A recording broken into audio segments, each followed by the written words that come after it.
Hey you, and welcome to this video where I will help you out how to set reminder in Outlook 2025.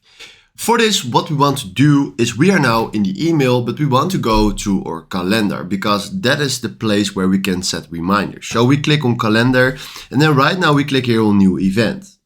Then we call this. So let's say we need to go to the gym.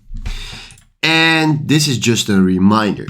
So from now, click here on the date. So let's say we need to go to the gym on Friday and we want a early gym session. So let's say 7 o'clock until 8:30. Then what we want to do right now is we want to click here on invite attendees and then select our own email address. So let's say tommyflex@outlook.com. Now, right now, what we want to do is we want to get a notification and we do this one day before.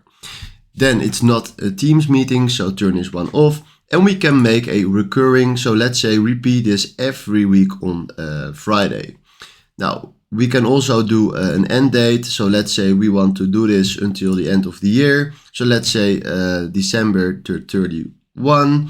And then we click on save. And then right now he will repeat this reminder every single week. And if we now do send and we go to the Friday, so let's click on Friday. You see here, go to the gym on Friday at 7 o'clock. If we now go to the next week, you see here on August the 1st, also go to the gym at 7 o'clock and you will get a reminder the day before. So this is exactly how you can set reminders in Outlook. So hopefully this was the video where you was looking for. Then from now, thanks for watching and have a wonderful day.